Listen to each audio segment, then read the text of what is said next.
Bienvenidos. Les estaré hablando sobre el electromagnetismo. Hasta 1820, los fenómenos eléctricos y los fenómenos magnéticos estaban considerados como independientes. Como en otros grandes descubrimientos de la historia, una casualidad ayudó a Hans Christian Ørsted a descubrir que ambos estaban relacionados. Al observar que la orientación de la aguja en una brújula variaba al pasar corriente a través de un conductor próximo a ella, en este caso el hilo, los estudios de Ørsted concluyeron que la electricidad y el magnetismo eran manifestaciones de un mismo fenómeno. Las fuerzas magnéticas proceden de las fuerzas originadas entre cargas eléctricas en movimiento. Este fue el origen de lo que hoy conocemos como el electromagnetismo, la base del funcionamiento de todos los motores eléctricos y generadores eléctricos. Historia del magnetismo. El magnetismo es un fenómeno físico por el que los objetos ejercen fuerzas de atracción o repulsión sobre otros materiales. El único imán natural conocido es un mineral llamado magnetita. Sin embargo, todos los materiales son influidos en mayor o menor forma por la presencia de un campo magnético.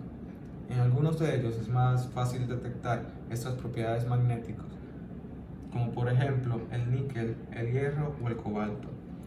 Los fenómenos magnéticos fueron conocidos por primera vez por los antiguos griegos, aunque durante siglos se creyó que las magnetitas contenían ciertas propiedades curativas. Hoy en día, los imanes son utilizados por la ciencia médica para, por ejemplo, medir la actividad cerebral a través de la magnetoencefalografía o como terapia de choque para volver a iniciar corazones. ¿Qué es un imán? Los imanes son los materiales que presentan las propiedades del magnetismo y pueden ser naturales como la magnetita o artificiales. Los imanes también se clasifican en permanentes o temporales según el material en que se fabriquen o la intensidad de campo magnético al que son sometidos. Los imanes presentan dos zonas donde las acciones se manifiestan con mayor fuerza, situadas en los extremos y denominadas polos magnéticos norte y sur. El campo magnético, flujo magnético e intensidad de campo magnético. El campo magnético es la agitación que se produce un imán a la región que lo envuelve. Se representan con líneas de campo que parten por el exterior del imán del polo norte al polo sur y por su interior a la inversa, del polo sur al norte. Son líneas que no se cruzan y se separan unas de otras del imán, tangencialmente a la dirección del campo en cada punto.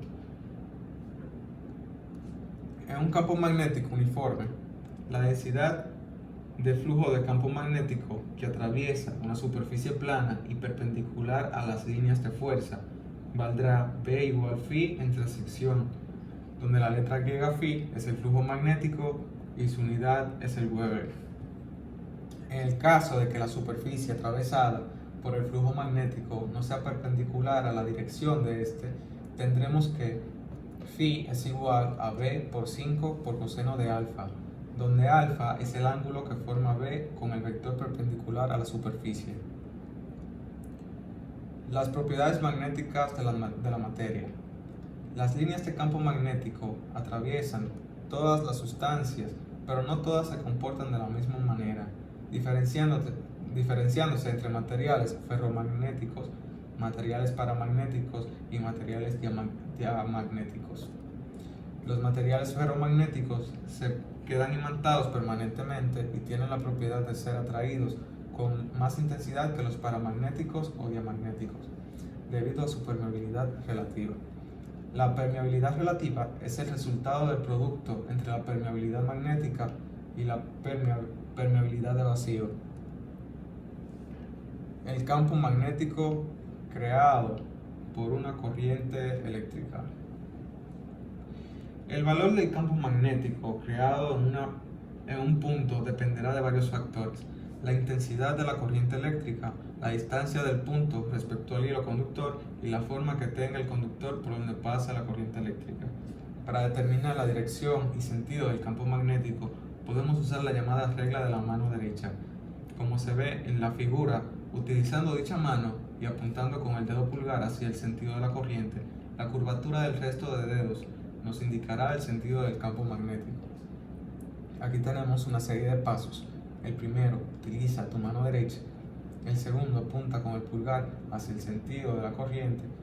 Y el tercero, la curvatura del resto de dedos indica el sentido del campo magnético. Fuerza electromagnética.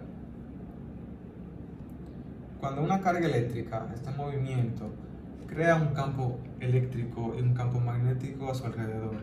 Este campo magnético realiza una fuerza sobre cualquier otra carga eléctrica de que está situada dentro de su radio de acción. Esta fuerza que ejerce un campo magnético será la fuerza electromagnética. Aquí tenemos que la fuerza electromagnética, también denominada como la fuerza de Lorentz,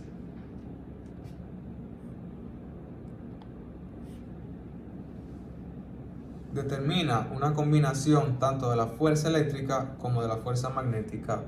Está generada por la siguiente expresión: fuerza igual a fuerza eléctrica más fuerza magnética.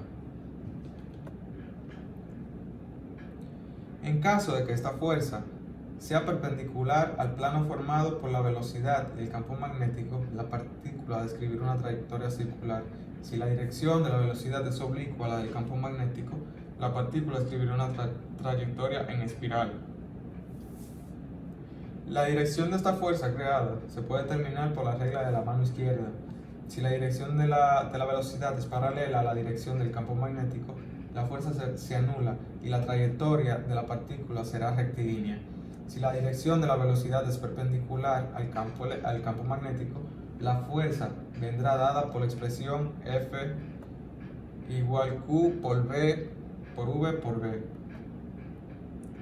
Faraday, Lenz, la inducción electromagnética y la fuerza electromotriz inducida. Aquí tenemos que la inducción electromagnética es la producción de corrientes eléctricas por campos magnéticos variables con el tiempo. Este fenómeno es justamente el contrario al que descubrió Ørsted, ya que es la existencia de un campo magnético lo que nos producirá corrientes eléctricas. Además, la corriente eléctrica incrementa al aumentar la rapidez con la que se producen las variaciones del flujo magnético. Estos hechos permitieron anunciar la ley que se conoce como la ley de Faraday-Lenz. Basado en el principio de conservación de la energía de Michael Faraday, pensaba que si una corriente eléctrica era capaz de generar un campo magnético, entonces un campo magnético debía también producir una corriente eléctrica. En 1831, Faraday llevó a cabo una serie de experimentos que le permitieron descubrir el fenómeno de inducción electromagnética. Descubrió que, moviendo un imán a través de un circuito cerrado de alambre conductor, se generaba una corriente eléctrica llamada corriente inducida. Además, esta corriente también parecía al mover alambre sobre el mismo imán quieto. Faraday explicó que el origen de esta corriente, en términos del número de líneas de campo atravesados por el circuito de alambre conductor, que fue posteriormente expresado matemáticamente en la hoy llamada ley de Faraday, una de las 4 ecuaciones fundamentales del electromagnetismo. También tenemos la ley de Faraday y ley de Lenz. La ley de Faraday dice: la fuerza electromotriz inducida en un circuito es igual y de signo opuesto a la rapidez con que varía el flujo magnético que atraviesa un circuito por unidad de tiempo.